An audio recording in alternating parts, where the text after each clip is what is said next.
करण्यात आलं होतं? खरीपाची जी जिल्ह्याची बैठक घेण्यात येते त्याच्यामध्ये या ठिकाणी आयोजित करण्यात आलं होतं. ऑनलाईन ही बैठक होती, पण त्यामध्ये सुद्धा तरी माननीय आमदार राजूमामा भोळे असतील, माननीय आमदार सावकारे साहेब आहे, अनिल दादा आहे, गिरीश गोसके तर त्याच्यामध्ये सहभागी झाले होते. आणि येणाऱ्या हंगामाची कशा पद्धतीची आखणी केली पाहिजे, मग मटेरियल असेल, बियाणं असेल, पाणी असेल, इतर गोष्टी असतील, या सगळ्यांचा आराखडा ज्याप्रमाणे आपण तयार करतो त्या पद्धतीच्या सूचना देण्यात आलेल्या आहे.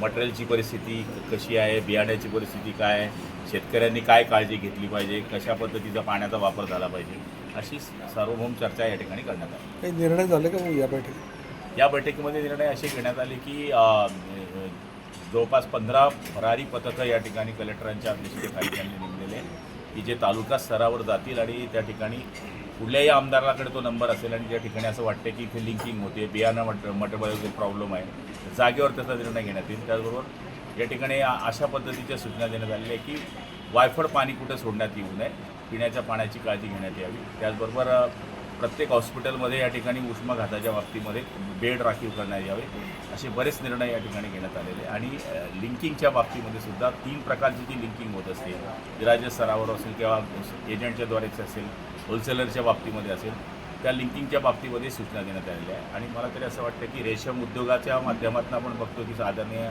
वस्त्रोद्योग मंत्री जिल्ह्याचे असल्यामुळे 500 एकर जे या ठिकाणी रेशीमच्या बाबतीमध्ये या ठिकाणी कपाशी लावल्याप्रमाणे शेतकरी पुढे पळत असतो, आणि रेशीम उद्योगाकडे वळावं याच्याकरता यावर्षी 2000 एकराचं उद्दिष्ट या ठिकाणी संजीवच्या मार्गदर्शनानुसार कलेक्टर महोदयांनी ठेवलेलं आहे. आणि कृषीच्या सहकार्याने हा जर लोकांनी अवलंबला तर मला तरी असं वाटतं की बरेच शेतकऱ्यांचा सत्कार करत असताना 10-10 लाख रुपयाचं शेतकऱ्यांनी उत्पन्न घेतल्याचं आम्हाला आढळून आलेलं आहे.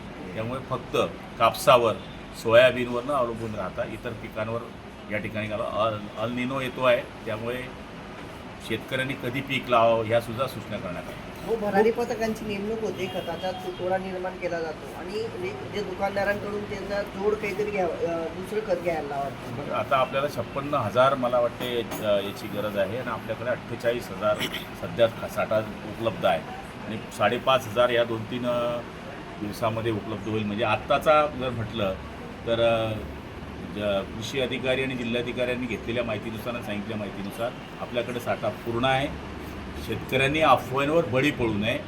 काही शेतकऱ्यांना जसं जेवताना वाटतं की आता या पंक्तीत जेवण संपणार आहे, मग 4 बट्ट्या जास्त घेऊन घ्या, तसं शेतकऱ्यांनी लागेल तेवढंच मटेरियल घ्यावं.